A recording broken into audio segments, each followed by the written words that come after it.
8:34 minutos, 7:34 en las Islas Canarias. Momento de comenzar nuestra tertulia. Don Javier Venegas, ¿qué tal está usted? Pues muy bien, don Luis. Veo que España madruga mucho, porque hoy todavía me levanto antes de lo habitual, que ya me levanto temprano para no pillar atasco. Y España madruga muchísimo, cada vez madruga más, porque había un atasco descomunal. Vaya por Dios. Es un país muy madrugador. Sí, y gracias a las obras que tenemos en Madrid, pues lógicamente eso ayuda. Yo creo que con hacer unos 10.000 carriles bici más para entorpecer todavía más el tráfico rodado, pues sí, podremos lograr que esto sea un atasco perpetuo. Sí, más autobuses que vayan con 2 personas, también. Muchos autobuses que van 4 o 5 personas, porque claro, era hora punta y me imagino que en algunos lugares sí hay gente, sobre todo en el cercanías, seguramente, en el metro y tal, pero lo que es algunas líneas de autobuses que hay en Madrid, que son casi líneas en ocasiones que pues tienen una ocupación bajísima, pues bueno, te encuentras 2 autobuses y 3 seguidos con 4 personas. Pero bueno, queda bien el transporte colectivo, que esa es una palabra muy, muy, muy importante. O sea, había un chiste, yo creo que era de Summers, en época de la transición, donde se veía a un señor muy bien trajeado con un frac y entonces ponía un cartel en la pared: utiliza el transporte colectivo, y este señor bien trajeado le decía al mayordomo delante de un autobús: a casa, Fermín. Pues, qué bueno era Summers. Sí, señor. Era un genio. En fin, bueno, ¿a usted le gusta el teatro? Sí. ¿Sí le gusta el teatro? Mucho, además mi padre era actor.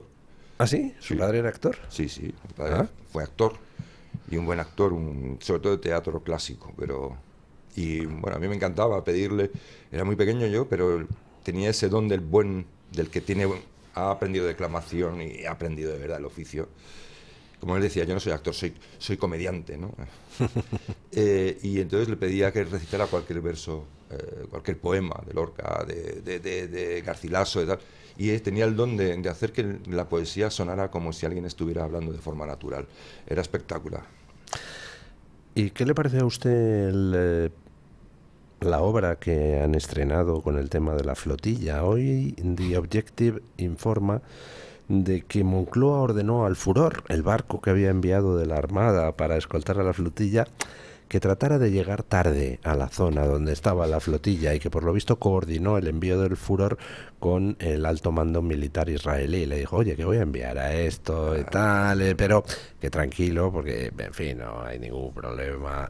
Es todo una farsa. Es toda una farsa, y además qué papelón también para los pobres militares, ¿no? A veces no tener que prestarse a esa farsa, porque podrían estar haciendo otras cosas que seguramente eran más útiles, sobre todo porque eso es un patrullero, ¿no? Es un patrullero estos de oceánico, me parece que tiene capacidades oceánicas, pero me imagino yo que tampoco nos sobran los barcos tal y como tenemos, con el litoral tan enorme que tenemos, como para andar mandándolos de repente a hacer el paripé. Pero bueno, esto lo que indica también es, evidentemente, que no tendrá en el fondo Israel sobre Sánchez. Yo me barrunto eso. Que no tendrán, yo no sé si del Pegasus o del Repegasus o de lo que sea, pero que no tendrán de este elemento como para que este señor, que es Pedro Sánchez, que está últimamente echado al monte en cuestiones de política internacional, de facto. Es decir, él es íntimo amigo ya del régimen chino, ¿no? Bueno, amigo, es uno de los mayordomos más genuflexos del régimen chino, y que casualmente cuando Donald Trump pone en marcha ya por fin, digamos, una operación de gran calado, no solo en Venezuela, sino en Hispanoamérica, para desfacer el entuerto del Grupo de Puebla un poco, ¿no? Es básicamente narcotráfico y delincuencia organizada travestida de estados. Pues qué casualidad que nuestro Pedro Sánchez, donde primero va a ir, es con el último que ha tenido un gran choque con Donald Trump, que es Petro. Va a ir a ver a Petro. Sí, señor. O sea, Petro amenaza a Trump en una entrevista, y justo el mismo día que Sánchez anuncia que se va a reunir con Petro en Colombia. Sí, esto es extraordinario. Justo en el momento en el que además le da el collejón famoso de a ver qué pasa, es decir, que a España a lo mejor habría que echarla de la OTAN, ¿no? Le da el collejón luego en vivo y en directo, diciendo: a ver, como lo del PIB, amigo, ya estás tardando. Porque no solo Trump, Aquí lo que hay que decir es que parece que no, que como hacen los socialistas, no ahora, no, es que Trump, hay que defender a nuestro presidente frente a Trump. Es que no es solo Trump, es que son todos los socios los que desconfían de Sánchez. Es decir, de hecho, son los que le tiran de la levita a Trump, oye, dile algo, ¿sabes? Es decir, y justamente que Trump hace todo esto, que ya ha construido perfectamente un relato tanto político como legal para tomar cartas en el asunto de Venezuela, más allá de lo que estábamos viendo hasta ahora, y que de repente, claro, entran en fase de pánico todos los coleguis de Maduro, entre ellos Petro, y Sheinbaum, ¿no? Está también, que es como el cártel hecho presidente. Pues casualmente nuestro presidente lo que hace es directamente irse a ver a Petro. Parece que le llaman con campanillas. Dice Estados Unidos que China es el enemigo, entonces Sánchez hace un viaje a China. Estados Unidos rompe con Petro y le pone en el punto de mira, y entonces Sánchez anuncia que se va a ver con Petro. Parece que estuviera tocando las narices aposta, o sea, que buscara la confrontación con Trump. Yo creo que por un lado hay unos intereses económicos muy notables de un grupo, no voy a decir solo del Partido Socialista, sino en general, de ciertos políticos, del Partido Socialista sobre todo, entre ellos Zapatero, como no, y un interés económico con China, es decir, un interés particular.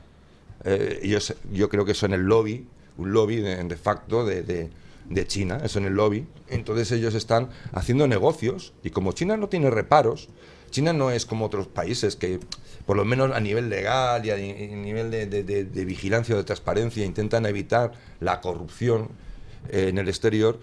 Pues China no tiene ningún problema, siempre lo dice, nosotros no somos Occidente, nosotros tenemos un criterio y una cultura distinta a la occidental. De hecho, dicen, los derechos humanos son un invento occidental y nosotros no los compartimos, o sea, empezando por ahí. Entonces, pues bueno, pues yo creo que tenemos un problema grave de seguridad porque tenemos un gobierno, o tenemos bastantes personas de cierto nivel político que están trabajando para China. Y esto es así desde hace bastante tiempo, don Luis. Esto no es nuevo. Ahora, pues sí, pues de paso a este presidente que tenemos estrafalario y sinvergüenza, pues le interesa venderse ante la izquierda como el adalid contra Trump en Occidente, ¿no? Sí, entre Sánchez y Petro van a acabar con Trump. Sí, seguro. Don Alejandro Macarrón, ¿qué tal está usted? Buenos días. Ya sabe usted, don Luis, que los que vivimos fuera, el hombre propone y el estado del tráfico dispone. O sea que perdón por el retraso. No, hoy los tres que estamos aquí hemos llegado con la hora justa o incluso tarde. Yo a 2 manzanas de aquí me tropiezo de repente con una grúa que está cargando un contenedor en la calle bloqueada. Digo, pero por el amor de Dios. Pues vaya 3 ingenieros que somos tan poco precisos, ¿eh? Porque hoy es una tertulia de ingenieros, si no me equivoco. Sí, usted también es ingeniero. Ya me gustaría, a mí era mi vocación. Porque bueno, me encanta más. Soy muy aficionado a cuestiones. Mi hijo sí. De hacerlo también, que le tenía por ingeniero. No, pues muchísimas gracias por el piropo, pero mi hijo sí, que por las frustraciones de los padres las trasladamos a los hijos, y afortunadamente ellos de alguna manera nos resarcen. Bueno, estábamos hablando de teatro, porque hoy The Objective publica 2 informaciones de claro contenido teatral. Primero, que Moncloa ordenó al barco Furor, este que envió a escoltar a la flotilla, que en fin, que tratara de llegar tarde a la zona donde estaba la flotilla, que no se trataba de intentar forzar la cosa, y además coordinó el envío del barco Furor con el alto mando israelí. Oye, que vamos a enviar el barco sí, pero que Gila, tranquilos, ¿no? Y tal. Está el enemigo, que se ponga.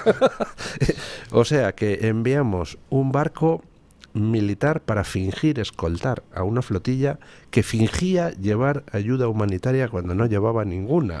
El nombre no lo sabía, pero Furor, vamos, para las que iban ahí. Sí. Ayer pasé por delante de la sede de la UGT y vi una bandera enorme palestina que hoy día, por desgracia, no representa a un pueblo cualquiera, sino a un movimiento islamista extremista. Por desgracia está secuestrado los palestinos por ese movimiento. Estaba yo pensando que los de UGT iban a comer mucho jamón, como triunfasen los islamistas en España. Sí. Siguiendo con el teatro, ¿han visto ustedes en internet esa escena donde a un diputado de extrema izquierda francés le van a entrevistar y entonces coge, antes no sabía que ya se estaba emitiendo y entonces se quita el reloj de lujo, se lo guarda en el bolsillo y entonces empieza a hablar de cómo hay que atacar a los ultra ricos y demás. ¿No han visto ustedes esa escena en internet? Sí, pero es que yo también la he visto con una tal Irene Montero que hablaba de que tener más de una propiedad, esto es especulación, y resulta que ya tiene no sé cuántas. Aparte del famoso chalet de Galapagar, ha heredado una casa creo que por Segovia o Ávila o algo así. Tiene, por lo visto, un almacén, tiene algún tipo de pequeña finca y tiene otro piso más, creo. No exclusivamente de ella, pero es decir, ella tiene varias propiedades, tiene un patrimonio que ya quisiera cualquier españolito de a pie tener. Y además tiene una vida hecha con 3 hijos y un sueldo maravilloso. Es decir, claro, es que es una pantomima. Esta no se puede quitar el reloj, porque tendría que quitar ella, ¿no? Tenían, cuando cayó el muro y la Unión Soviética, pareció que tenían cuentas en Suiza. Tenían muchos de esos dirigentes comunistas tenían cuentas en Suiza. Este año hace 50 años que murió Franco, y si hubiese tenido el más mínimo gramo de cuenta en cualquier lado, se la habrían sacado. Lo mismo que Alfonso XIII, se hizo una comisión de investigación en la República para demostrar que había sido un ladrón, y nunca publicó conclusiones porque no había nada, ¿no? Sin embargo, a los otros, o sea, los que decían que eran capitalistas o procapitalistas, pues resulta que no tenían nada, por lo menos estos 2 gobernantes españoles, y estos sinvergüenzas que presumen de lo contrario, al final resulta que les gusta más el dinero, vamos, que a un tonto una tiza. Hombre, es que va de eso. Es decir, yo lo que me tiene, no sé si don Luis seguramente coincidirá, me tiene muy, muy irritado esa sensación, ¿no? Esa percepción clara de que están deseando que fracase la paz en Oriente Medio. Ese deseo de que fracase y que vuelva la gente a morir en masa, ¿no? Es decir, que haya una guerra, que siga la guerra. No le quepa duda. Es algo espectacular. Yo sostengo la tesis de que esta es la primera guerra de toda la historia de la humanidad, de toda la historia, en la cual hay un bando que quiere que le maten tantos civiles como sea posible, y el otro bando quiere matar tan pocos civiles del enemigo como sea posible. Porque hay un bando cuyo único argumento es político, de opinión pública, que es genocidio, que me están haciendo un genocidio, ¿no? Entonces quiere que la gente muera, quieren que la gente muera. O sea, es una cosa tan perversa, y que defiendan en masa, se esté defendiendo en masa la mitad, Occidente o más, y en España y nuestro gobierno, a ese bando tan perverso, es alucinante, ¿no? Y otra cosa que me tiene, bueno, me lo esperaba, pero no hasta este punto, y es en las redes sociales.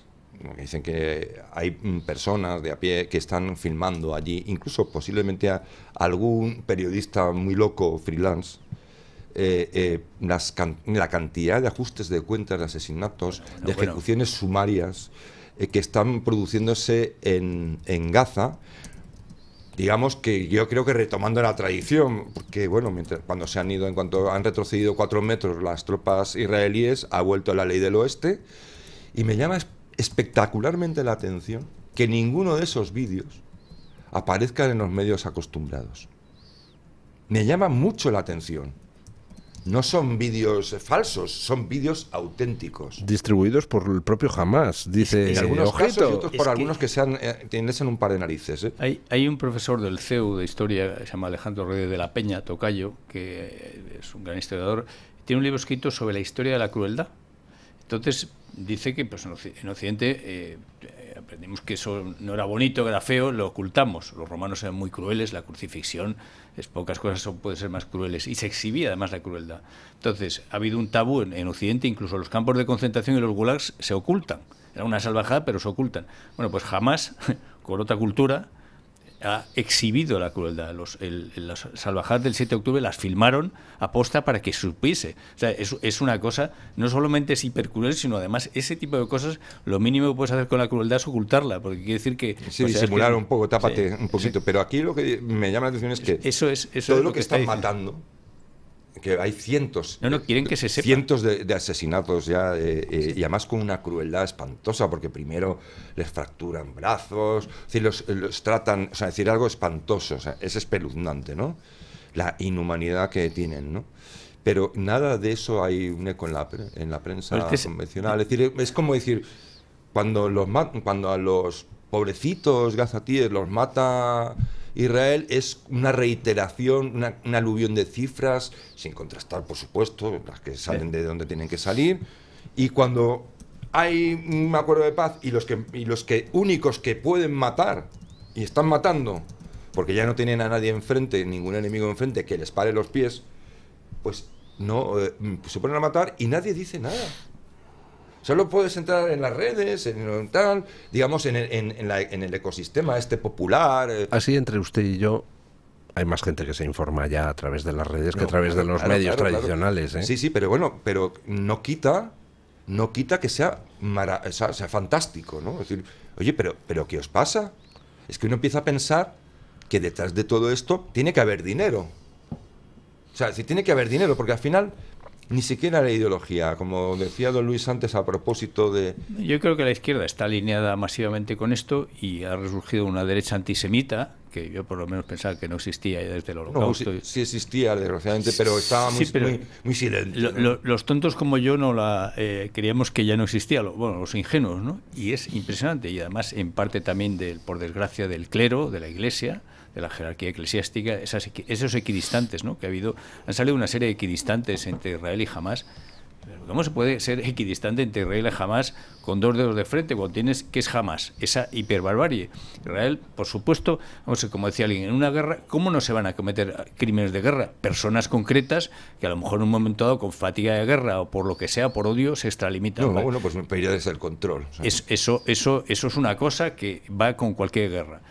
Genocidio es un acto deliberado de exterminar a una raza o una etnia, lo que sea, ¿no? Eso ni de coña. La gente tiene que entender, por ejemplo, las personas, hoy que había un atasco, afortunadamente las personas cada vez son menos iracundas, pero hay personas que se ponen como una auténtica bestia simplemente porque a alguien se le cruza un poco por en medio en mitad del tráfico y no se contienen. Pues imagine lo que debe ser una persona que está en un lugar donde todo el mundo te quiere matar, donde ves que te están matando a los compañeros, donde ves que te están tal, y que de repente te encuentres en una situación de esas donde las reglas de enfrentamiento están colocadas en un listón donde tus nervios ya están muy por encima de esa contención. Bueno, pues claro que hay crímenes de guerra, pero el celo que existe, y esto hay que decirlo, tanto en la mayoría de ejércitos occidentales, en el de Estados Unidos también, en el de Israel, por investigar y por denunciar cualquier exceso, es algo extraordinario. Y hay un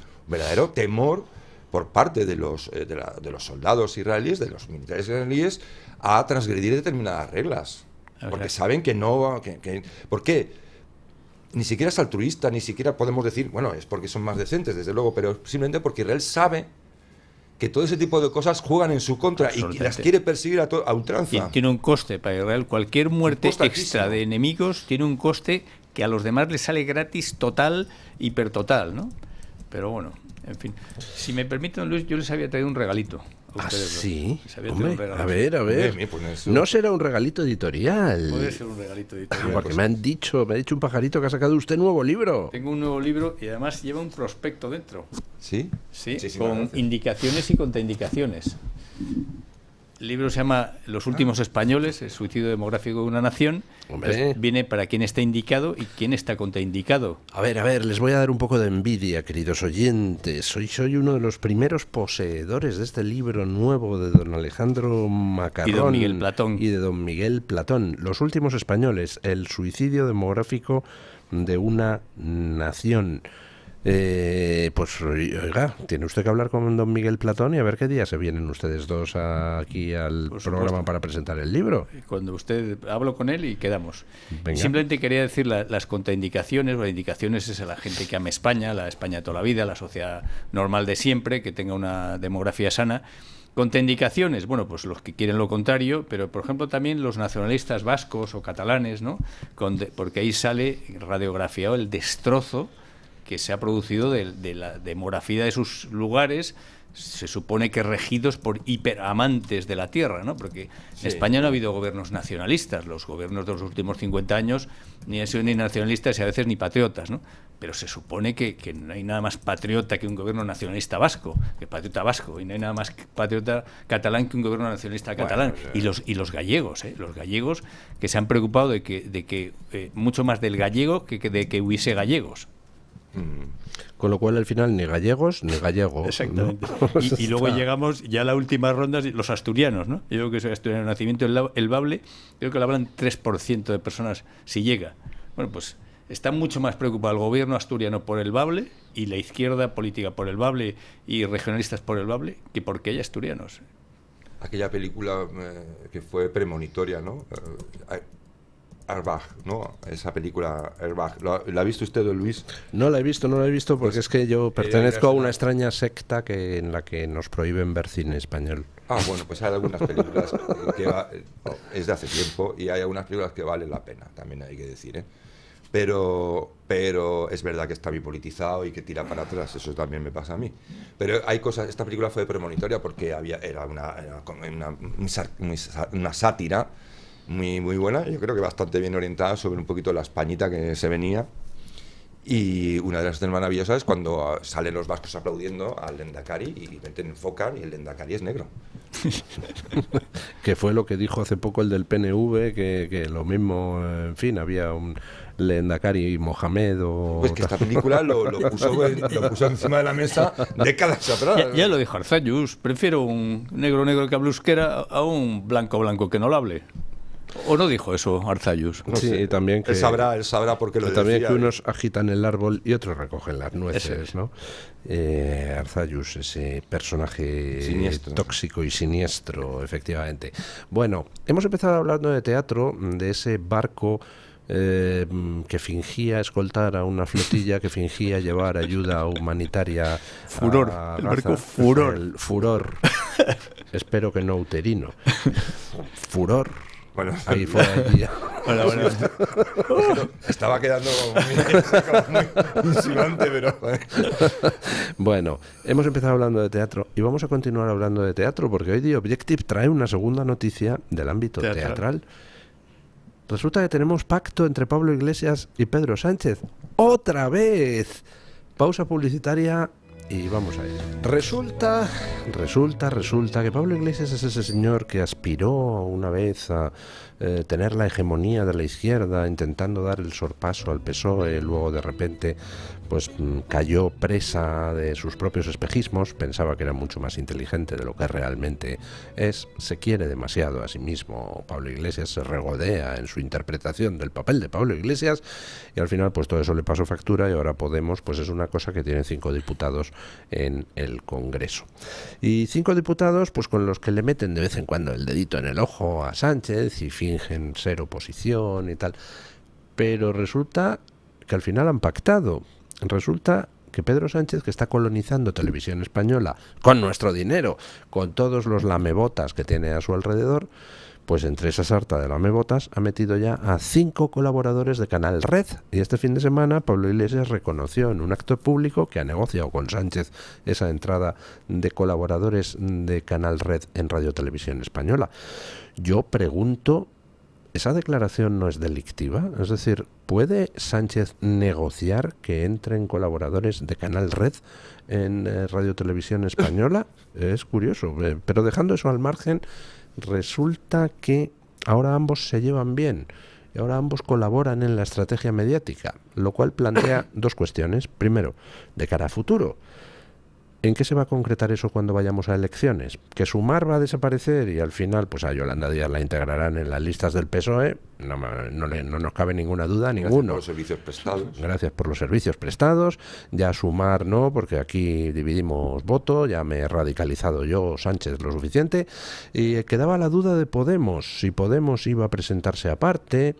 Si no iba a presentarse aparte, ahora hay pacto, con lo cual deduzco que habrá candidatura de Frente Popular en las próximas elecciones, ¿no? No les va a servir de nada porque no suman igualmente, pero bueno, digamos que así desperdician algunos votos menos. Pero la segunda cosa es, ¿y desde cuándo viene esta reconciliación y esta alianza mediática entre Sánchez e Iglesias? Y entonces me he acordado de que hace pocas semanas se producía un encuentro muy interesante entre Pablo Iglesias y sus dos mayordomas, Ione Belarra e Irene Montero, con representantes del Partido Comunista Chino para tratar de una alianza mediática donde Canal Red pues pusiera contenidos chinos y tal. A ver si va a ser China, el Partido Comunista Chino, el que ha unido a Sánchez y a Iglesias otra vez en un proyecto común, ¿no? Qué bonito. Sí, es que todo tiene un aroma muy desagradable. O sea, bien visto, porque es verdad que coincide en el tiempo. Y es posible.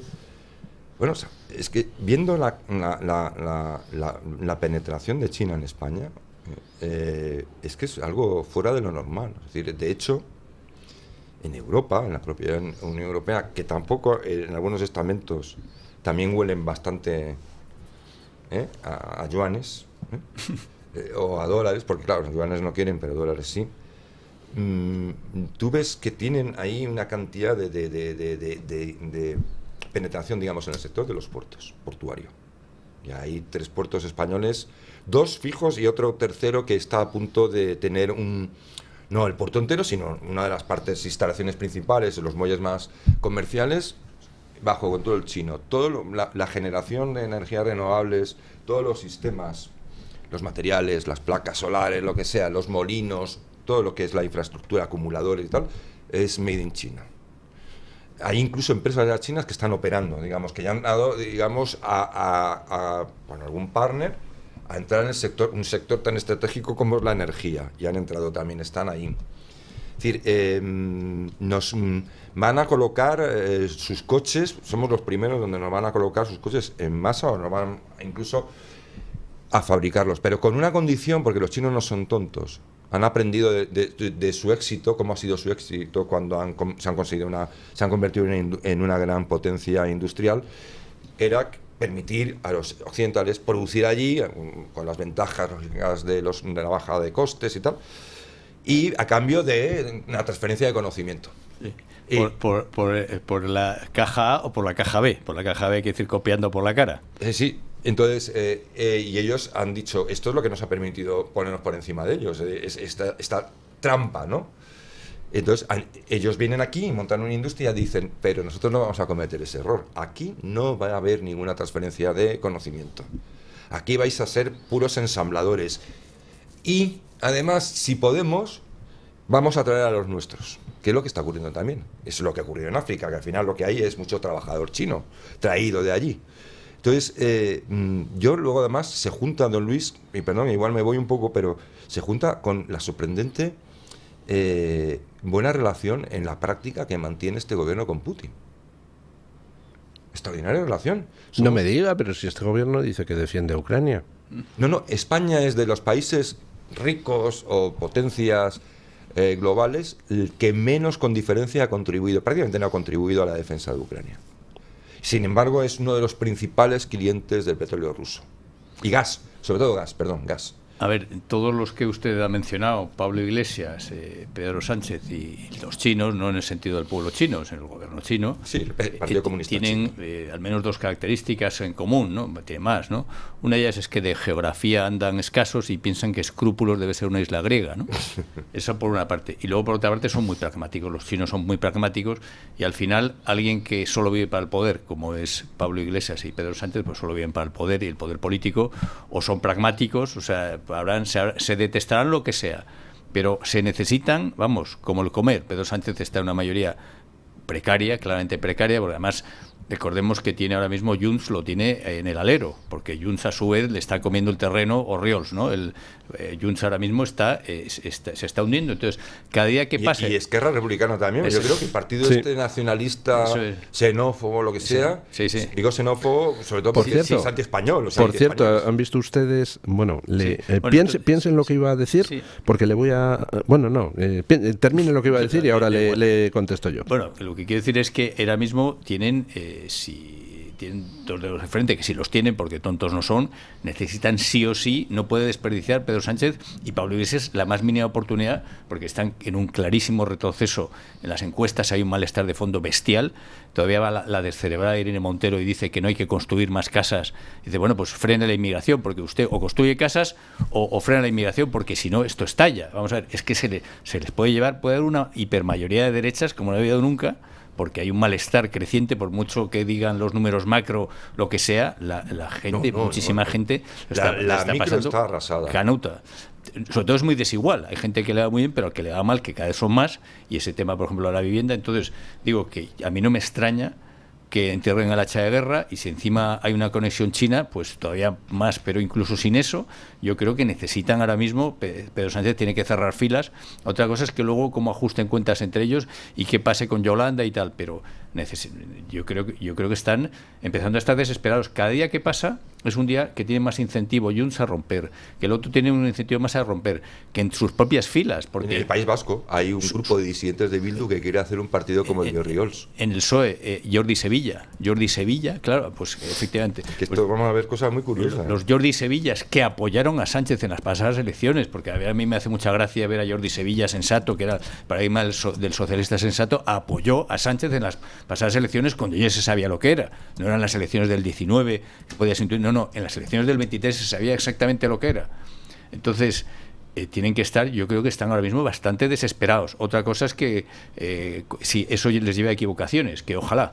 No, pero lo que dice Luis, lo que ha apuntado y el momento y cómo parece ser que hay un entente cordial, coincide con esa declaración ayer que se difundió de Pablo Iglesias, esa declaración de violencia política, por lo pronto, de violencia política, una declaración violentamente de violencia política sin ningún tipo de género de dudas, que llama a la confrontación por parte de ellos, además unilateral, vamos a machacarlo. En realidad no, en realidad lo que está diciendo Pablo Iglesias es como el platanito en las plazas de toros, quiero una oportunidad, háganme casito.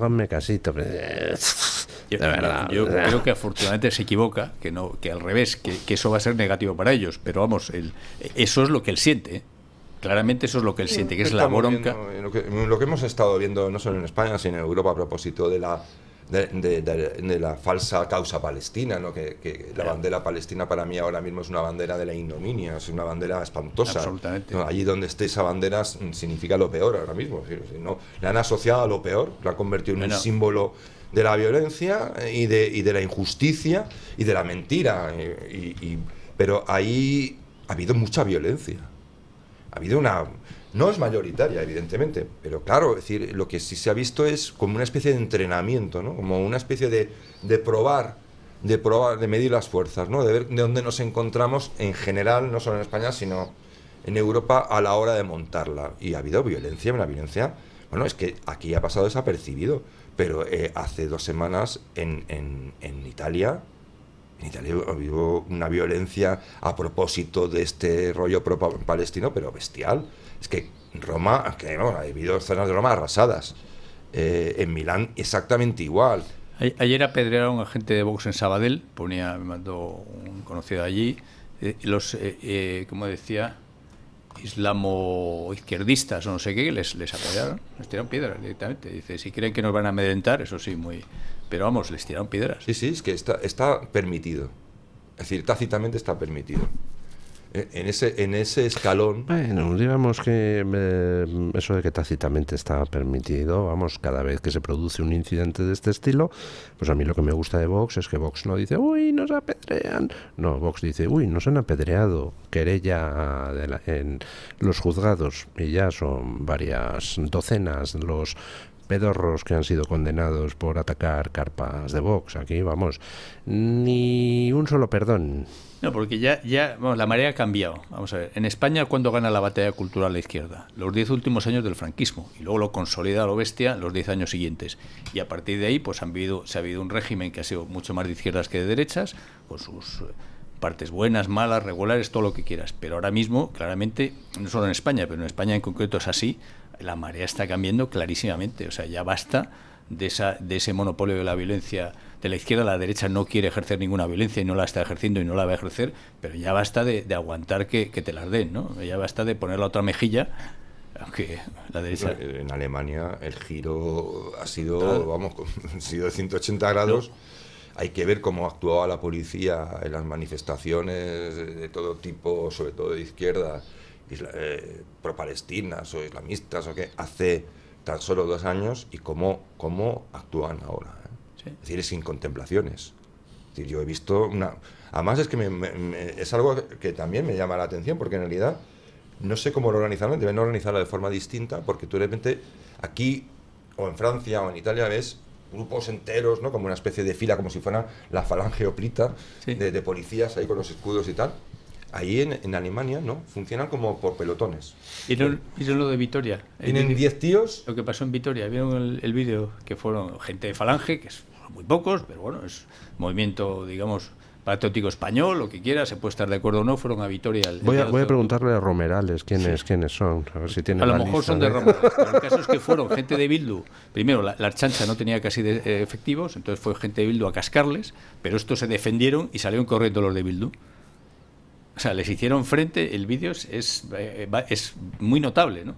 Afortunadamente parece que no hubo ningún herido grave. Todo el mundo está ya un poco cansadito de tanto atontado que se dedica a intentar amedrentar a los demás, ¿no? Hay mucho ocioso también, ¿eh? Porque hay que ver la cantidad de tiempo que tienen algunos para estar liando la parda todos los días. Sí, de hecho Romerales manda a su gente a ambos bandos a la vez para montar el follón y tal. Hay mucha gente, no, pero es verdad, hay mucha gente ociosa. Es decir, los de la flotilla son una muestra. Como tú puedes ir un mes ahí, como a hacer un crucero, ¿quién se puede permitir? Pues hombre, alguien rico como Barbigaza, por ejemplo. Exacto, es decir, o esta, que me hacía gracia, como la exalcalde de Barcelona. Ada Colau. Ada Colau, de la cual decía, me hizo gracia, porque bueno, supongo que formalmente será así, pero un titular del País, varias personalidades, entre ellas Ada Colau, han sido detenidas, ¿no? Así como personalidades, ¿no? Claro, a esto hemos llegado. Estas son las personalidades que tenemos, ¿no? Ada Colau. Ya que saca usted este nombre, hay una cosa que de esas que se te quedan grabadas a sangre y fuego. Cuando Ada Colau no había llegado a alcaldesa, había empezado a ser una personalidad dentro de una protesta mostrenca con el tema de las hipotecas, ¿no? Como si a los hipotecados les hubiesen obligado a pedir una hipoteca, ¿no? Las víctimas de los bancos. Bueno, usted se equivocó si pidió una hipoteca y luego no la pudo pagar, por lo que sea, calculó mal su vida laboral, calculó mal sus expectativas. Ahí habría matizaciones, ¿eh? Del estilo de si un gran banco, que no voy a nombrar, en el año 2007 coge y de repente toma la decisión, que a mí me sorprendió, de vender todas sus sucursales a un fondo y pasar a alquilar, a tener las sucursales en alquiler, porque ya estaba previendo que la burbuja iba a estallar.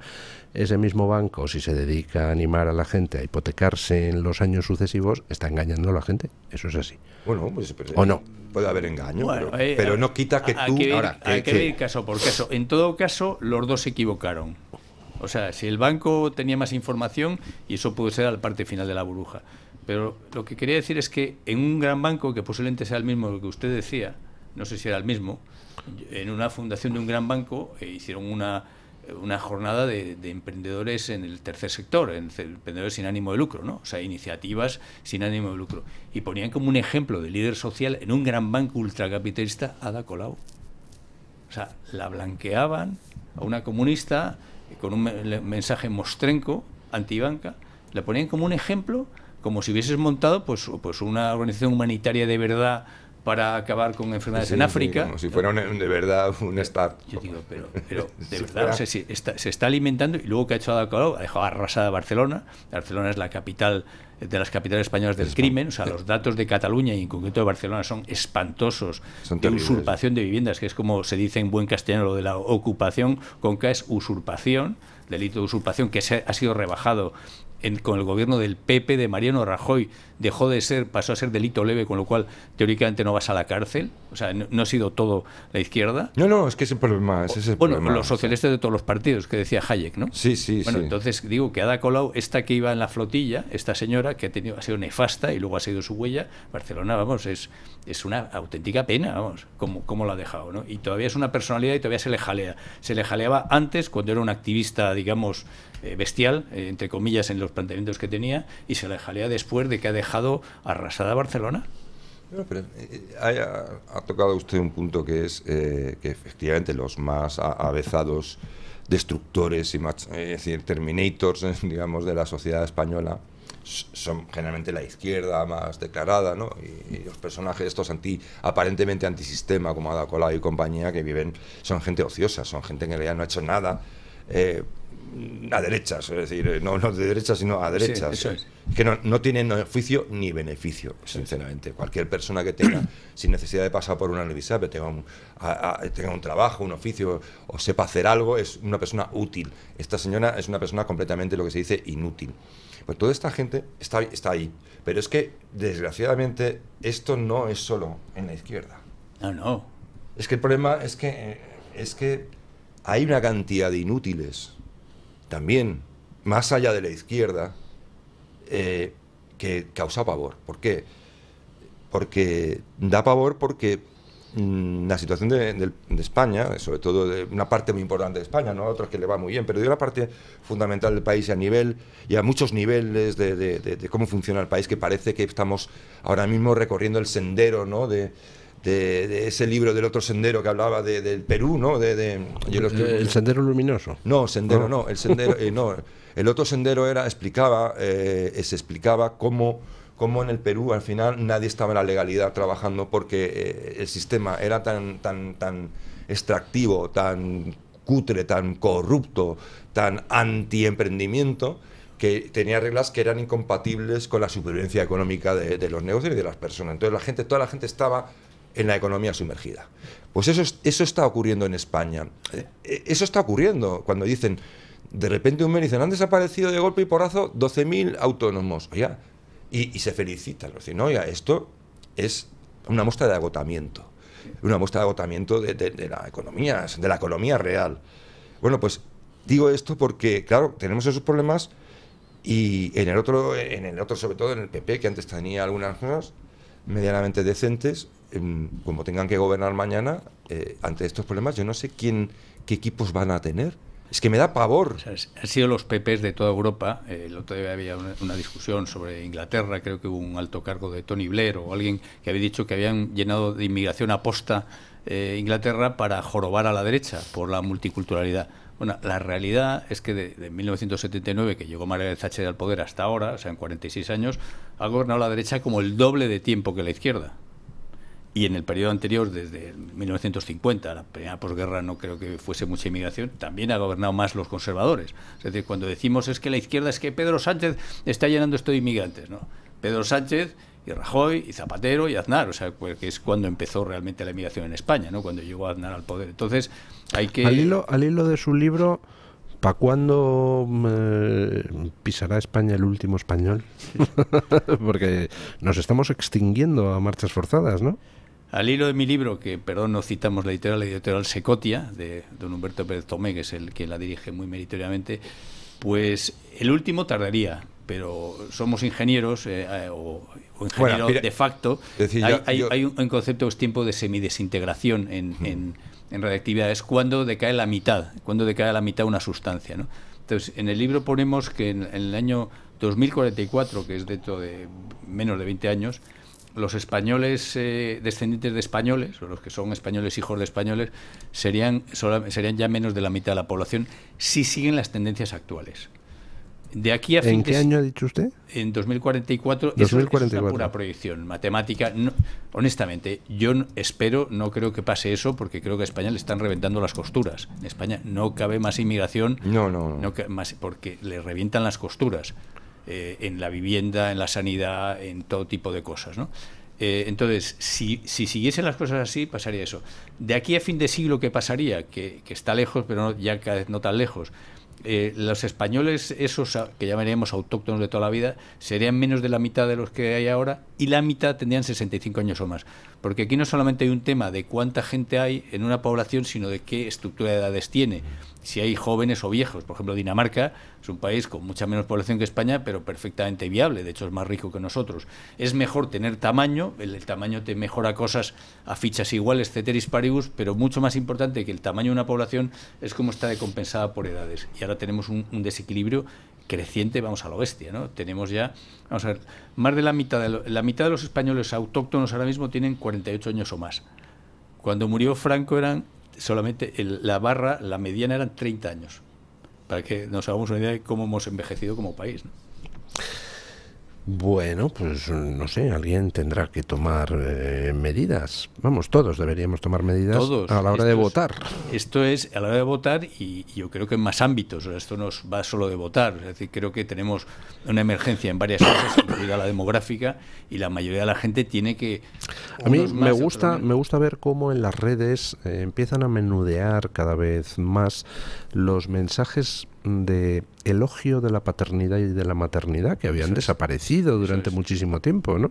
Yo creo que eso es uno de los principales. Cuando hablamos de medidas para revitalizar la natalidad, hablan de medidas económicas, que lo han utilizado los países nórdicos y no han conseguido, han mejorado igual un par de décimas, pero no han conseguido llegar ni de lejos a la tasa de reposición. Luego, no es una cuestión económica, de hecho, los que más hijos tienen son los que menos dinero tienen. Eso es. Entonces, no va por ahí. ¿Dónde está? Yo lo he tocado alguna vez y es un tema que me interesa muchísimo. Es en la publicidad negra que se ha hecho durante 100 años de la paternidad y maternidad. Publicidad negra. Es decir, ha sido una especie de asalto a través del cine, a través de la televisión, a través de la literatura, de los libros de autoayuda, esos libros que yo pongo de ejemplo de cómo ser madre y no morir en el intento, ¿no? De convertir el hecho de ser padre o madre en una especie, en un proyecto tan arriesgado, peligroso y que va a acabar mal, que a su lado poner un hombre en la luna está chupado. Entonces, claro, esa especie de agobio general y de asociar la paternidad o la maternidad con cosas muy terribles, ¿no? Con cosas que te van a impedir vivir, que te van a generar conflictos, que te van a arruinar la existencia, que lo más probable es que tu hijo, como eres un tipo incompetente, no eres psicólogo, ni pedagogo, ni eres como eres una persona normal y corriente, no estás capacitado para formar a otra persona y vas a acabar criando un psicópata, ¿no? Que al final matará a la gente, pero te matará también a ti. O sea, son películas de terror. Entonces, yo creo que todo ese entorno que lleva 100 años funcionando, yo creo que es definitivo para acabar con el deseo de tener hijos. Pues estando como estamos, la semana pasada simplemente salía, o mismamente, como decían por ahí, en un titular, creo que era del norte de Castilla, un periódico de Castilla y León, creo que de Valladolid, no sé qué ONG dice que tener hijos incrementa el riesgo de pobreza. Bueno, primero que seguro que no sería ONG, porque si cobra subvenciones, mire, si usted cobra subvenciones no es ONG, no es no gubernamental. Eso, para empezar, cualquiera que se llame ONG, usted cobra subvenciones, pues quíteselo. ONG. Claro, porque tienes que vivir de la aportación privada, ¿no? Si vives del gobierno no eres ONG. Y segundo, pero sobre todo en este caso el mensaje, dice, pero vamos a ver, Castilla y León es la región de España y segunda región de Europa con más viejos, con más octogenarios y nonagenarios. Es una región que se cae a cachos, digamos, por un invierno demográfico profundísimo. Además ha tenido emigración. Lo que mata mata más aceleradamente a las regiones o lugares es si además de baja natalidad tienes emigración, y Castilla y León es verdad que es de las que le tocó la mala suerte en las últimas décadas o siglo y pico, de que es una región que ha tenido más emigración que inmigración de incluso de otras partes de España. Pero si encima tienes una natalidad espantosamente baja, por ejemplo, en Zamora hay 4 muertes de españoles por cada nacimiento de madres españolas. La región, esa pseudo-región que quieren crear los leonesistas, que llevan décadas queriendo desgajar León de Castilla y León, que yo creo que no lo consiguen, porque Salamanca pasan, dice, para que nos mande León preferimos que esté Valladolid, ¿no? Y Salamanca tiene su prestigio. Esa región sería la más envejecida de toda Europa, por falta de natalidad sobre todo. Y todavía van estos, no sé, majaderos, por ejemplo, y dicen que eso incrementa el riesgo de pobreza. Eso le decía, creo que era Dinamarca, yo se me confundo, creo que era o Finlandia o Dinamarca. Uno de los dos, que no son iguales ni mucho menos, pero bueno. Dijeron, es decir, inmigración depende. Claro. Dijeron, la inmigración, claro, la única inmigración que es viable es la de aquellos que llegan, que tienen una cualificación suficiente como para trabajar con unos ingresos suficientes, como para contribuir con unos impuestos suficientes. Dice, todo lo que no sea eso no es una inmigración beneficiosa, es perjudicial, porque se convierte digamos, en una carga, es decir, el balance neto es negativo, y eso es lo que están aplicando. Y estos son socialdemócratas. De todos los partidos. De todos los partidos. Es decir, don Hayek. Que la realidad es la realidad. Entonces, es la corrección política de decir, no se puede decir... es decir, yo incluso tengo un amigo que lo defiende y yo estoy de acuerdo con él. Es decir, mira, aunque nosotros no supiéramos resolver nuestro problema de la natalidad, o estemos dándole vueltas a ver cómo lo resolvemos algún día, es mejor cortar de raíz la inmigración masiva. Porque al menos, por lo menos así ganamos tiempo. El sistema se puede sostener el tiempo suficiente para ver cómo salimos de este atolladero, qué forma tenemos de salir. Además, a mí me hace mucha gracia cuál ha sido la evolución de los argumentos. Es que, caramba, no hay dinero para pagar las pensiones, hay que traer muchos inmigrantes. Traemos muchos inmigrantes y dicen, caramba, ahora hay menos dinero para pagar las pensiones, tiene usted que trabajar hasta los 72 años. Y dices, oiga, por el amor de Dios, algo falla. Ese punto es muy importante, Luis, para que la gente lo sepa. Ha venido 9,5 millones de inmigrantes, que han tenido 2 millones y pico de hijos. Hemos importado 11 millones y pico de personas. La Seguridad Social tuvo el año pasado un déficit de 50 y pico mil. Alguna cuenta dice 60.000. Yo voy a las cuentas de la Seguridad Social, a mí me salen 56.000 millones, pero creo que sumando un par de cosas más, 60.000 millones de euros con 9,5 millones de inmigrantes. Y dicen, creo que era la IREF, que había que traer 25 millones más de inmigrantes. Oiga, hasta ahora... las cosas en la vida se basan en la lógica y en lo empírico, en probar. Dice, mire usted, si usted cuando usted está cavando, está en un agujero, deje de cavar, ¿no? Si usted... Lo que tenía que decir ayer no es traer, es decir, cuando un motor es ineficiente, es decir, hay que traer más gasolina. Ve como usted es ingeniero, motores. Claro, es ineficiencia absoluta. Pues hay que echarle más gasolina. No, perdone, hay que mirar el motor. Claro. Y el problema de España es una cuestión de productividad. Es una cuestión de una estructura o una superestructura o infraestructura a veces también, que es la corrupción, que es incompatible con la productividad y con el crecimiento económico. Incompatible. Dice, España crece más que la media europea. Mire, crece por factores que son exógenos, no tienen nada que ver con lo que es la economía española per se. Es decir, hay cosas coyunturales, porque hemos recuperado el sector del turismo, que se había venido abajo desde la COVID y ha ido recuperando y ha tenido incluso un pico estupendo. Pero eso es una cosa que no tiene que ver con la economía propiamente española.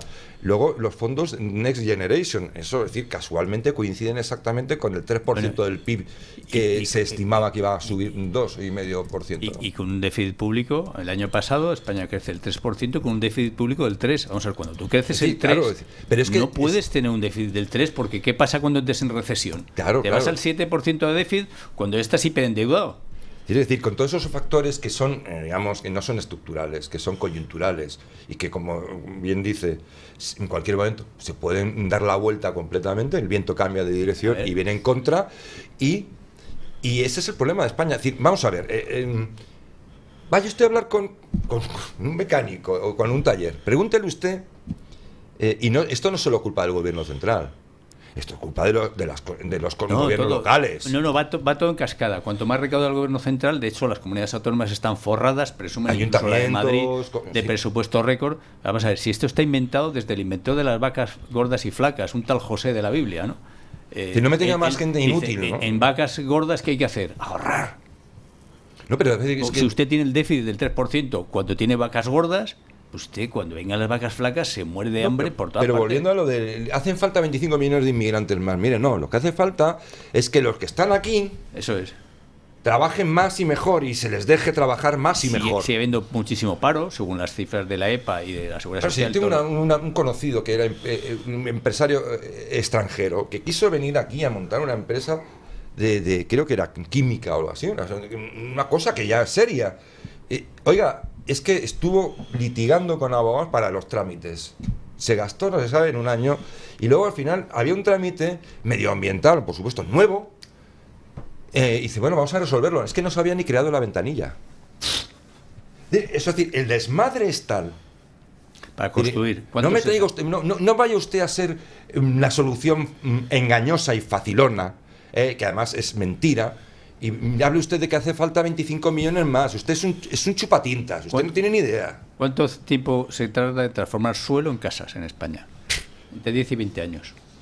Y los costes que se han sumado a la construcción medioambientales relacionados con las normas medioambientales. Y los de impacto de género. Eso no lo paga la gente. Vamos a hacer como el 1, 2, 3 responda otra vez. Impacto de género, a usted le toca. Vamos a ir sumando costes. No, yo hice un informe sobre eso, ya ni me acuerdo bien del detalle, pero salían expertos del sector, me empezaron hablando. Hay como 30 figuras impositivas en la construcción, y el informe no sé qué, y la tasa de no sé qué, y el informe no sé cuánto. Pero voy a poner un ejemplo. Mi hijo, el menor, el que es ingeniero, es empresario, está loco, ¿no? Es el empresario en este país. Pero bueno, que uno no escoge a los hijos.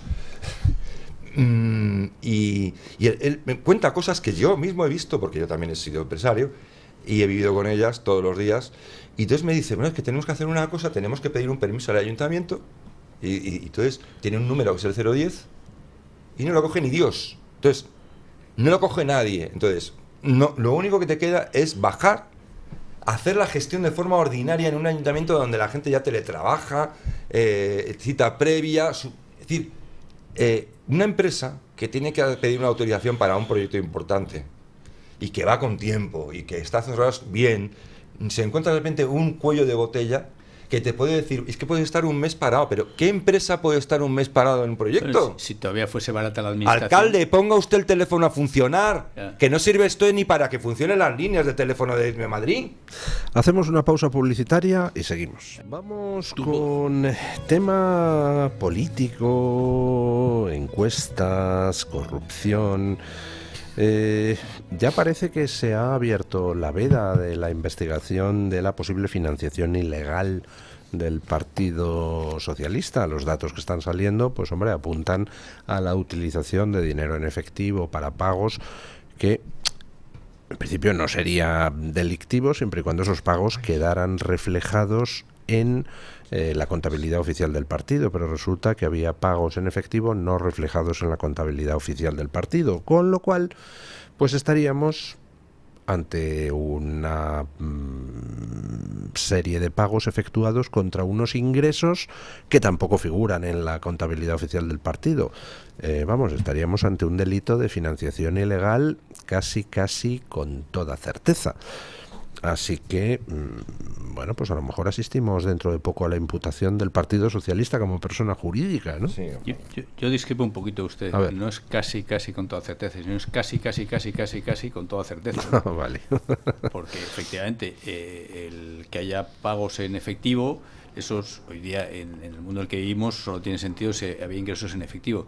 Ya desde hace años, pero ya últimamente, desde hace 10 años, 15 años, o sea, las empresas, y los partidos a esos efectos son como empresas. Tienen Cualquier empresa, si ves dinero en efectivo, es porque es dinero negro. Hombre, es decir, no existe puede haber casos donde, yo que sé, un empleado entrega un ticket de taxi y entonces le dan, toman a 35 euros de tal. En las empresas medianamente serias, digo, una empresa muy pequeñita, pero una empresa un poquito con más estructura, tú no vas y entregas el ticket del taxi y te lo dan por caja. Tú esperas al final de mes. Eso es. Junta los tickets, se hace una nota de albarán de esos tickets y se te hace una transferencia dentro con un añadido a tu nómina. Es decir, ya eso de ir a caja constantemente, oye, que he cogido un taxi, eso es muy viejo. Eso yo lo he visto, la última vez lo vi por los 80 igual. Sí, las empresas y mínimamente grandes, y el PSOE a esos efectos es una gran empresa. Es que además a los propios empresarios, los directivos, les interesa que sea así. Porque evitas precisamente problemas, tentaciones extrañas, ¿no? Que siempre ocurre. El dinero en caja es para pagar, yo qué sé, no sé el qué hoy en día, sinceramente. Y como en todo consejos vendo y para mí no tengo. Han hecho una ofensiva bestial contra que los ciudadanos podamos sacar en efectivo más de X cantidad, o se puedan hacer en la economía transacciones de no sé qué cantidad, y ellos, que son los que hacen verdaderamente la ley, porque aquí lo único, en ese sentido, es una partitocracia España, es decir, los partidos son los que de verdad mandan. Bandocracia, creo que porque ya no llega ni a la categoría de partido. Con lo cual, eso tiene una pinta clarísima de dinero negro, de financiación ilegal. Bueno, pues el juez ha citado a 2 trabajadores de Ferraz. Uno de ellos es el que era el gerente del partido, al que han colocado en la Empresa Nacional del Uranio, cobrando un sueldo de 240.000 euros al año. No está mal. Líbreme Dios de pensar que eso es así, pero viendo eso, algún suspicaz podría sospechar que es que están comprando su silencio, ¿no? No está mal el sueldecillo. Y vamos a ver, el juez que les pregunta, van como testigos, por tanto con obligación de decir la verdad, y tendrán que comunicar de dónde demonios salía ese dinero. O hay un reflejo contable de que era dinero que alguien iba al banco, lo sacaba para pagar en efectivo, lo cual es, pues como dice don Javier, una tontería, porque para eso se lo transfieres el dinero a quien sea por transferencia bancaria. O es que había ingresos que no estaban reflejados en la contabilidad oficial, y entonces, querido amigo, estamos ante un delito de financiación ilegal. Ahí tenemos al propio presidente de que ya se está curando en salud, diciendo que sí, que alguna vez ha cobrado en efectivo. ¿Recuerdan ustedes cuando el diputado de Vox, Flores Juberías, destrozó a Carmen Calvo con aquello que era una jurista de reconocido prestigio? Para entrar en el Consejo de Estado tenía que ser jurista de reconocido prestigio, entonces demostró que no era para nada, ¿no? Pues este señor de los 240.000 euros, me gustaría que alguien le haga algo parecido si usted es un ingeniero nuclear de reconocido prestigio o está homologado para ese o un directivo de reconocido prestigio para tener esa mamandurria importante, ¿no? Además que una nómina de ese tipo ni siquiera es común en los ejecutivos de las empresas privadas que tengan. Y de las públicas menos. No debería porque al fin y al cabo se pagan con el dinero de los contribuyentes, la mayoría son deficitarias además. Y bueno, y en el caso nuestro, como no podemos explotar el uranio, yo no sé qué pinta la empresa. Bueno, en todo caso, la verdad es que nos salió la financiación ilegal del Partido Socialista, nos salió en parte muy ecológica y en parte muy de colesterol, ¿no? Entre la chistorra y la lechuga, ¿no? Sí. La lechuga queda como muy ecológica y muy Agenda 2030, la chistorra, fíjate tú. Luego, yo creo que a los de Jamás lo de la chistorra no les hace mucha gracia. Solo decir, a veces dicen, no, bueno, es que en fondo esta corrupción, este dinerillo que va sumando y acaba siendo un dinero, dice, bueno, pero es el chocolate del loro, ¿no? Incluso a veces algún economista lo dice, ¿no? Entonces, claro, te quedas así diciendo, no eres muy buen economista cuando no entiendes que la propia economía calcula o intenta estimar los daños que no solo producen el robo, es decir, la sustracción de esa riqueza, sino los destrozos que hay que hacer en el sistema para poder sustraerla, es decir, el daño que creas realmente, ¿no? Eso es costosísimo. Es costosísimo. Absolutamente. Y luego, de lo que se conoce, hay que aplicarle dos multiplicadores. Primero es el tema del iceberg, ¿no? De lo que se conoce solamente es una parte, los icebergs solamente se ve una parte, no se descubre toda la corrupción, lo que sale en los medios y tal, es solamente una fracción, ¿no?, de la corrupción. Y luego, en el caso concreto de las obras públicas, ¿no? Si yo soy un político corrupto y me invento, fuerzo que se haga no sé qué reforma, como vemos en Madrid, en todos lados, está todo lleno de reformas, y dice, pero ¿por qué se cargan estas plazas de aparcamiento? ¿Por qué tal? Porque yo quiero cobrar mi mordidilla, o sea, para que yo cobre mi mordidilla de 50, a lo mejor hay que gastar 1.000 de dinero público, o sea, que hay que multiplicar la corrupción por X en coste real y luego por el efecto iceberg, o sea que por cada 1.000.000 de euros que se descubra de corrupción, a lo mejor de facto hay 500 millones o 300 millones. El daño colateral que se va haciendo a la propia estructura económica, claro. Es decir, se crea una inseguridad jurídica, se crea una desconfianza, los inversores saben como al final que aquí no rige las normas ni la ley, sino que lo que rigen son los acuerdos y las relaciones, es decir, deja de ser un lugar, digamos, adecuado para el que quiera invertir. Eso es un daño también añadido, pero incluso cuando hablamos no solo es que les den el dinero, es que de verdad hay que decirlo, yo sospecho, viendo el PSOE y viendo otras cosas, que en realidad no solo es que se lo lleve el político corrupto de turno, sino que es una especie de organización que de hecho una parte va al propio partido, es decir, que es una forma en la que se financian los partidos. Crean su fondo común para no repartirse lo que se decía antiguamente, que si eso era más o menos ilegal, que se llamaba la piedra, dar la piedra, ¿no? Que era cuando alguien llegaba a tal, pues tenía todo lo que era normal y legal, pero por los servicios prestados X y tal, pues se le daba algo no declarado bajo mano que se llamaba la piedra, ¿no? La pedrada. Bueno, usted y yo tenemos un amigo común del que hemos hablado fuera de antena y que tiene mucha experiencia en política, y que es inteligentísimo y con mucha experiencia, dice, no, siempre se ha dicho que ya que financias al partido que hace falta por una noble causa y que es un tema pues no muy legal, pues ya te quedas algo, ¿no? Y claro. no, yo creo que es al revés. No, ahora es al revés. La excusa es voy a financiar el partido para robar yo. Pero es un, digamos... más tiene todo el sentido. Pero lo que quiero decir es, efectivamente, ahora se ha dado la vuelta y evidentemente es una excusa. No, yo lo hago por el partido, por la gran causa socialista. Pero te lo estás llevando tú, sobre todo, y ahí dejas algo para cumplir el expediente, ¿no? Pero eso no quita que sea una estructura, que sea una cosa sistémica. Sí. Es una organización que funciona así. Banda organizada, ¿no? Banda criminal. Es una banda, y eso no es exclusivamente del Partido Socialista. Es decir, esto es una cosa que evidentemente... Bueno, la política, los partidos tienen unas estructuras costosísimas. Es que tú miras cualquier partido nacional, de ámbito nacional, de verdad importante, los dos, oye, es que tiene más sedes que Coca-Cola. Pero don Javier, que se lo pagan sus afiliados voluntariamente. Ya, claro, sí. Todo sale con el dinero de los... No, evidentemente, te tienes que preguntar, oye, lo de la chica del 17, ¿De dónde saca para tanto como destaca? Exacto, es decir, aquí algo no me encaja.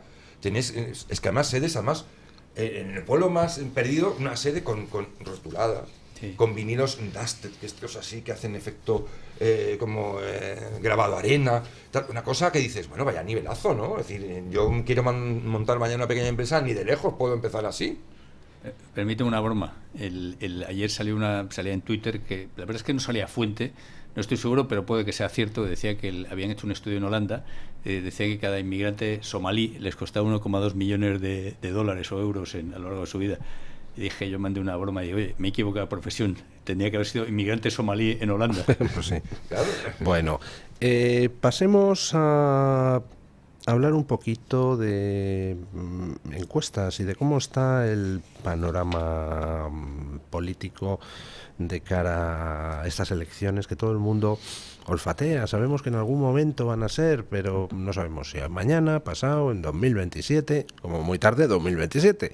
Pero todo el mundo sabe que está ya todo preparado para poder ir a elecciones mañana. De hecho, se han concedido los concursos de cartelería, de papelería para las elecciones. Es decir, si Sánchez disuelve mañana, se pueden celebrar las elecciones en 2 meses. Todo está preparado. Lo que no saben es cuándo tocar el pito para que vayamos a elecciones. Pero empieza a haber movimientos que indican que los nervios cunden. Y por ejemplo, me ha hecho mucha gracia lo que está pasando en estos momentos en el País Vasco, donde de repente, después de décadas de expulsar al españolismo, a los españoles y a lo español del País Vasco, pues se están encontrando con un fenómeno que es que cada vez pues Sabino Arana va llamándose más Mohamed.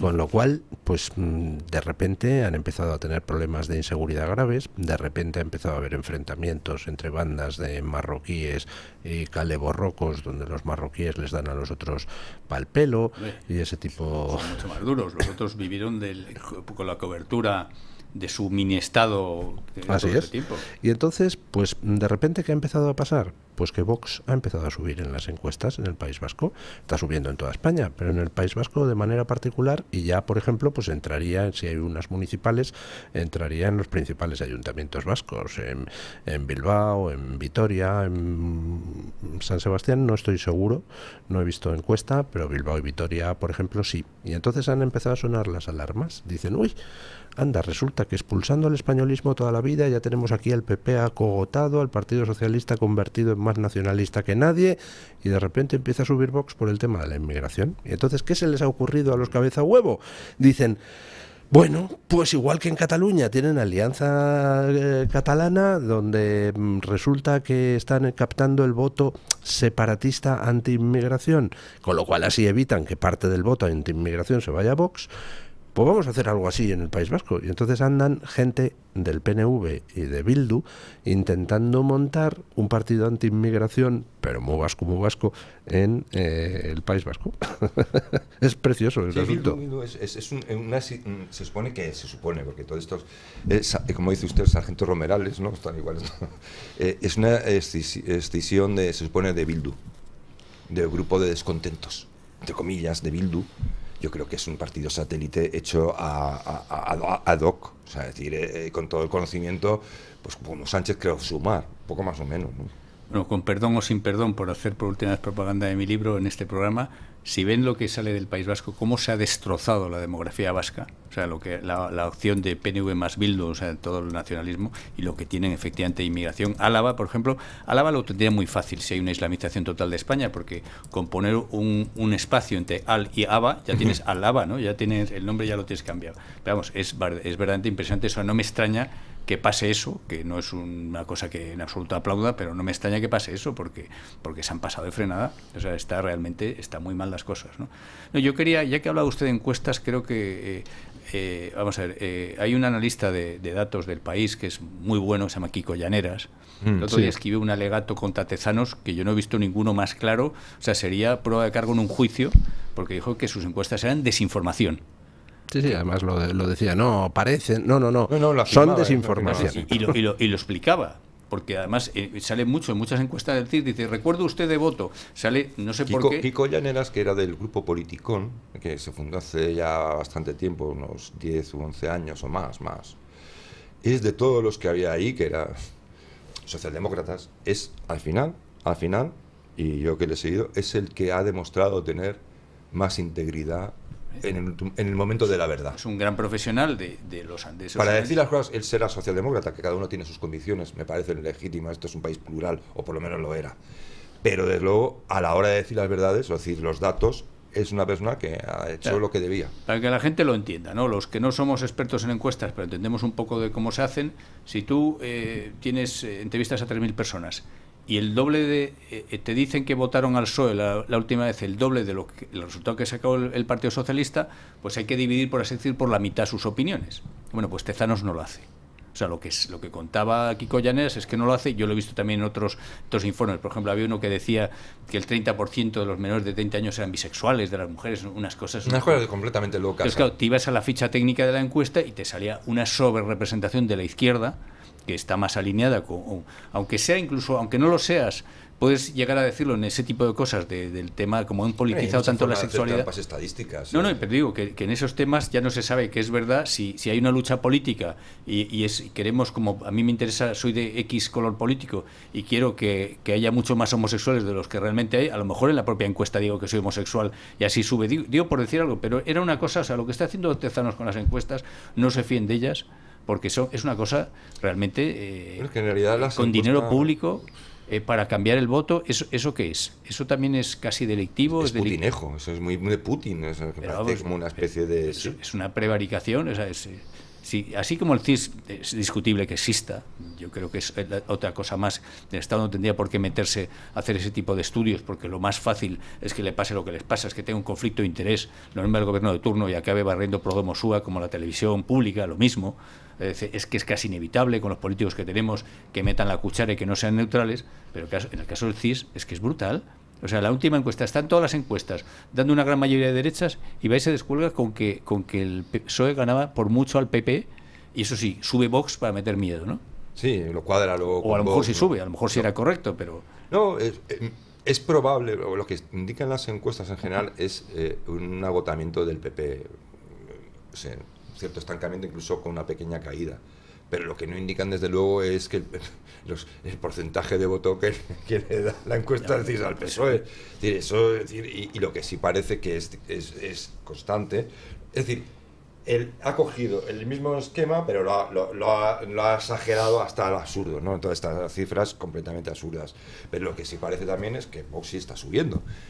Entre otras cosas porque, claro, en una situación como la que está ocurriendo en España, en donde todos son incógnitas y a veces hasta angustias, pues hombre, lo que pide el español normal es que diga usted A o B, pero diga A o B. Es decir, no me diga usted, como decía, estamos con el campo, sí, pero ¿en qué consiste estar con el campo? ¿Me lo puede usted explicar?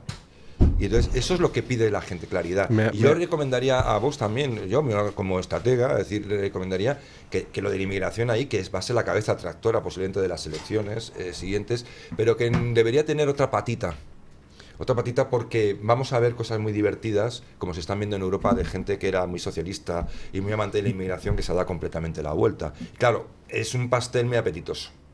Y claro, ahí si solo tienes eso, sí, solo ese flanco, si quieres llegar, pues necesitas Y los hay, ¿eh? Por ejemplo, la transición energética, la gente está hasta el gorro. Bueno, vamos a ver. Hasta el gorro. Y además estamos al borde de los apagones. Exacto, todo viene de ahí. Es decir, Doña Carmen Carbonell. Eso afecta a su vida cuando la gente se despierta. ¿Trae usted la opinión de los oyentes? Así es, don Luis, y además de un tema bastante interesante sobre... Plantee usted la pregunta a nuestros tertulianos. Aquí va. ¿Hasta qué punto le parece importante que los seres humanos hayamos retomado la colonización espacial con la misión tripulada prevista a la Luna y los planes de establecer una colonia en Marte? Les Y doy damos opciones. 4 opciones. La primera muy importante, la segunda algo importante, la tercera poco importante y la cuarta nada importante. Yo diría algo importante. Algo importante. ¿Y usted? A mí me parece muy importante porque al fin y al cabo todo eso es... ¿A usted le parece muy importante? Sí, porque mueve muchísimo lo que es el desarrollo de la tecnología. Es decir, hay ese tipo de aventuras que parecen muy chorras, con perdón, o que parecen muy secundarias, al final son efectos de arrastre. Es decir, eso es una cantidad de desarrollo que luego deriva todo lo demás. ¿Y qué dice nuestra audiencia, doña Carmen Carbonell? Pues don Luis, división entre el respetable, de momento va ganando la opción de muy importante con el 34% de Creo los que es apoyos. la encuesta más disputada que he visto entre todas las opciones desde que la hacemos. En cuanto programa. salimos de la polarización. Sí, porque las 4 opciones tienen bastantes votos cada una. La segunda opción más votada es la de nada importante, con un 24% de los votos. Algo importante se queda con un 22% de los apoyos y poco importante, un 20%. Así que bastante repartido, por lo menos en Twitter, donde Pedro Díaz nos dice: a mí me parece un cuento, sobre todo lo de la misión tripulada a Marte. Veremos en qué queda la historia, no lo veo posible. Alguien que se hace llamar Tanin05 lo considera muy importante. Dice que los avances que traerá consigo la investigación consecuente son una posibilidad de mejora para la humanidad frente al estancamiento y el regresionismo. En el chat de YouTube me encuentro con este comentario de Ángel Flores que dice que con los problemas que hay en la Tierra tenemos bastante, aunque si es para dejar a Sánchez, pues a él le vale. Donatella Piñón también trae a Pedro Sánchez a la ecuación. Fíjense lo que dice el presidente del gobierno, esta oyente. Cuenta que no tenemos que olvidar el pacto Rusia-China. Sánchez puede apoyar a Rusia porque la Unión Europea no le deja, pero pacta con China. ¿Hacia dónde nos están llevando, don Luis? Lo dice en relación con esa noticia que comentábamos esta misma mañana, ¿no? Como la NASA había iniciado esa carrera espacial y también China estaba disputando ese gran puesto junto con Rusia, que tendrían conjuntamente un programa espacial muy particular. Y en los comentarios de las publicaciones en YouTube, alguien que se hace llamar user VB8MHJ, me da la sensación de que no ha cambiado su nombre de usuario en YouTube, dice que qué gasto de dinero absurdo es el de colonizar un planeta sin atmósfera respirable. Bastantes problemas tenemos ya aquí. Jugar a colonizar planetas es algo que te lo podrías permitir cuando no hubiera nada que solucionar en la Tierra. Y también añade que solo lo justificaría si se llevan a Soros, a Sánchez y a toda la panda mafiosa para allá. Coincide en el diagnóstico con alguien que se hace llamar Manuel Gamero, que dice que hay otras prioridades en la Tierra, así que ya lo ve don Luis, como les decíamos al principio, división entre el respetable. A ver, hay que decir que esto ha sido empeño de una sola persona, que es Elon Musk. O sea, esto no habla de esto nadie durante décadas, y este señor, que es un visionario que ha hecho cosas extraordinarias, o sea, a mí me parece casi lo que decimos efecto mariposa, ¿eh? Que una sola persona mueva todo, no sé si toda la humanidad, pero puede acabar propiciando claramente, tendrá nombres y apellidos esa colonización, que es él. Y luego, en gran parte... Bueno, ya sabe usted que todo proyecto termina con la imposición de medallas a los no participantes. O sea que, al final, la colonización de Marte será mérito de todo el mundo menos de Elon Musk. Todos los que se opusieron. Todos los que se opusieron. Hay 3 cosas. 1, esto no va a funcionar. Segundo, eso no sirve para nada. Y tercero, cualquiera lo podía haber hecho, ¿no? Eso dicen que es el típico ciclo de la envidia en la ciencia. Yo haría una puntualización al público a veces. Es decir, es una mentalidad muy, digamos, muy pragmática, demasiado sí, a lo seguro. Es decir, eso es. Solo deberíamos hacerlo cuando todo aquí abajo estuviera arreglado. Es decir, miren, no, precisamente la historia da saltos, precisamente porque hay gente que hace cosas increíbles en los momentos más difíciles. Es decir, esa es la gran cualidad de la humanidad. España descubre América en momentos en los que no era especialmente estupendo todo, ¿no? Era un momento difícil también para la humanidad. Y yo creo que eso, por ejemplo, a la hora de tener hijos, planificar los hijos. Yo no planifiqué nunca ningún hijo. Vinieron cuando tuvieron que venir y no pasó nada. Nadie incluso vinieron en el peor momento posible. No cayó usted en la pobreza, como dicen esas ONGs. Para nada, ni fue un hombre Pues infeliz que dejó de hacer cosas. Yo he votado que me parece muy importante. ¿Saben ustedes por qué? Porque estoy hasta las narices de que la humanidad se esté mirando el ombligo, que es lo que lleva haciendo 30 años. Pues ya es hora de empezar a levantar la cabeza y mirar para arriba, hombre. Claro, mirar a las estrellas, que no está mal. Yo reconozco que hay una cosa que me da como un poco de angustia, ¿no? Que es esa creación de otra colonia extraplanetaria, ¿no? Que seguramente es el avance de la humanidad, pero me da como un poco de yuyo esa ruptura de familias. Me da mucha pena. En el pasado la gente emigraba, se iban a América, los indianos, muchos no volvían, ¿no? Y era un adiós que debía ser tristísimo. Pues yo voy a escribir a Elon Musk para ofrecerme voluntario para ir a la colonia marciana, y además con un argumento que creo irrebatible. Será necesario hacer experimento con la gente mayor para ver cómo funcionan allí en la atmósfera artificial de la colonia marciana. Yo me ofrezco voluntario para esos experimentos. El efecto psicológico que tiene en un ambiente medianamente aislado, los chistes de... Sí. Exacto. Sobre el ánimo de los... Es bastante cuestionable, es un experimento muy arriesgado. No sé si yo puedo amenizar un viaje de 100 años. Quiere que vaya usted con él para montar radio marcianidad. Bueno, muchísimas gracias, doña Carmen, muchísimas gracias, don Alejandro. Quedan ustedes, usted y don Miguel Platón, emplazados para hablar de este libro. Muchísimas gracias, don Javier Venegas, y ponemos punto final a la tertulia con nuestro amigo don Paco Linares, que nos viene a decir que como el juez ha visto indicios de financiación ilegal en el PSOE, pues ahora toca hablar del cambio de hora. Buenos días, don Paco Linares. Mi querido amigo don Luis del Pino, gracias. El juez que lleva la instrucción del caso Koldo, don Leopoldo Puente, pone el foco en una posible financiación irregular del partido de Pedro Sánchez. El Confidencial adelantó que el PSOE podría haber realizado remuneraciones en metálico y que existen, según este periódico, indicios sólidos de pagos en metálico fuera de la contabilidad oficial. ¿A quién? Pues al exministro Ábalos y a su antiguo colaborador, Koldo García. Pero aquí no pasa nada. Ahora toca desviar la atención hacia el posible daño a la salud por el cambio al horario de invierno. Lo que dije ayer, esto es un bucle. Ya se explotó demasiado hablar de Franco, que en gloria esté, o del sexo de Los Ángeles, menos de esa presunta financiación ilegal. A reírse toca a doña María Jesús Montero, como tanto le gusta a usted también estar cachondeándose de los andaluces y del resto de los españoles. El gran periodista y amigo don Antonio Regalado escribe sobre Koldo y nos recuerda, abro comillas, el gran Koldo se ha acogido también a su derecho a no declarar ante el juez Leopoldo Puente.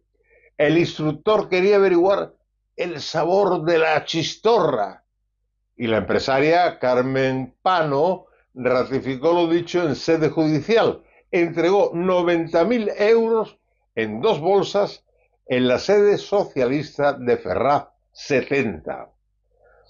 Algo huele a podrido en el PSOE. Financiación irregular. A ver si aclara algo el jefe de la banda en el Senado a finales del mes. Cierro comillas. Y me pregunto yo, Dios mío, ¿hasta cuándo va a durar esta charada de corrupción? Tan necios, olvidadizos y malos somos los españoles que no merecemos todo esto. Y que conste que lo peor de Sánchez está por llegar. Mañana más y mejor. Punto final.